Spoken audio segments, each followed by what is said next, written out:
लागवड कशी पडते बघा. बघा हे ऑटोमॅटिक मशीन घेतले आपण. हे ह्यात लागवड वाटल्यानंतर हे ऑटोमॅटिक लागवड टाकते बघा. ही चकार फिरल्यानंतर बघा ही लागवड पडायला लागली बघा. ही बघा ही लागवड पडते. दुसरी गोष्ट अशी आहे की ह्या व्हीलवर जर आता मी सेटिंग जी केलं ह्या व्हीलवर ती एकरी 8 पोती पडते लागवड. आणि त्याच्या अलीकडे त्यांनी डबल सिस्टीम दिल्या. ह्या घेरवर जर तुम्ही चेन घेतली ही चेन बदलायची सिस्टीम आहे. त्याच्यावर तुम्हाला 12 पोती लागवड पडते एकरी. हे राट दिलाय बघा त्यांनी, राट दिलाय. आणि हे जर बी घाण्याला जशी सिस्टीम असते तशी तुमची खडं लागवडीतल्या गिठळ्या त्याच्यानंतर समजा बारीक जरी काय हे असलं तरी सुद्धा हे लागवड ढकलायचं काम करतं. आता फिरते कसं बघा, हे एक नंबर फिरते बघा, एकदम भारी फिरते आणि ती लागवड पुढं ढकलते. मग ह्यात तुम्हाला ओली लागवड चालत्या, लिंबोळी पेंट चालत्या, सेंद्रिय खत चालते, रासायनिक लागवडी चालत्या. मशीन आम्ही कर्नाटकमध्ये बघितलं होतं. त्याचं 2 वर्ष आम्ही वेटिंग केलं. ही जी 27 किलो कॅपॅसिटी आहे बघा, ही लागवड पूर्ण मातीआड करते बघा. हे रोटर शाफ्ट कसा फिरतोय बघा.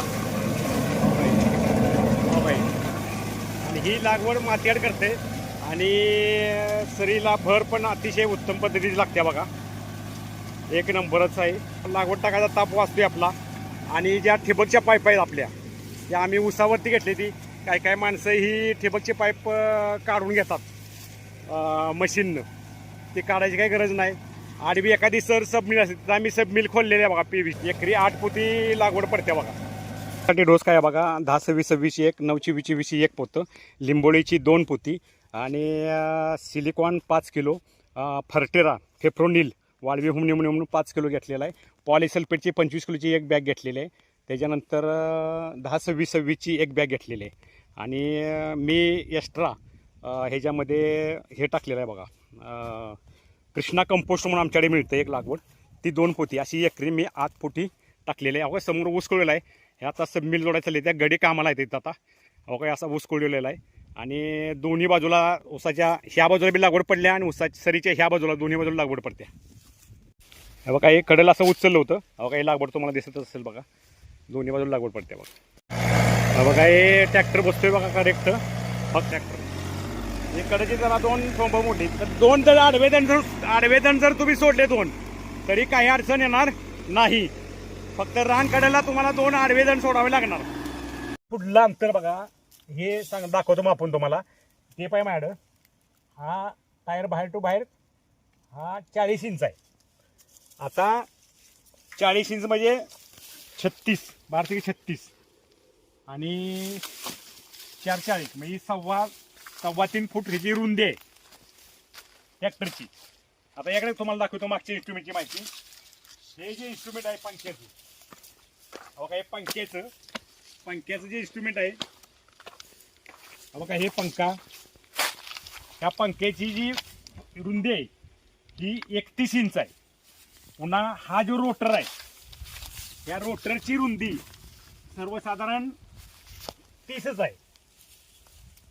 समजा तुम्हाला 6 फुटी सरी सोडायची किंवा 6 फुटी ऊस कुळवायचा असला तरी आपल्याला ह्याला सिस्टीम दिली आहे पंख्याची ही भर लावायला. 6 फुटीमध्ये पण भर लावते चांगली, 5 फुटीमध्ये पण भर लावणार आहे बघा. आणि ह्याचा RPM त्यात असल्यामुळं पट्ट्या बाहेर मातीत फेकणार आहेत. आता तुम्हाला दाखवतो या इथं बेडची रुंदी किती आहे बघा.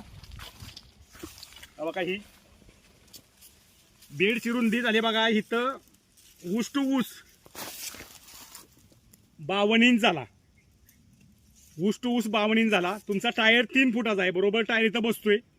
आणि बेडची रुंदी वरची किती झाल्या बघा ट्रॅक्टरच्या या भरणीमुळे. इकडे पुढे ट्रॅक्टरच्या ही जी बेडची रुंदी आहे इथं गोम न राहता बघा हे 18 इंच झाले बघा. हे 18 इंच झाले. आणि हे जर सेंटर धरला तर जवळजवळ हे पण 18 इंच भरते. म्हणजे 18 इंच खोली, ही 18 इंच बेडची रुंदी झाली. आणि ऊस टू ऊस अंतर हे 55 आहे, 55 भरते बघा. सेंटर टू सरीची वरचा माता सेंटर टू सेंटर. ओके.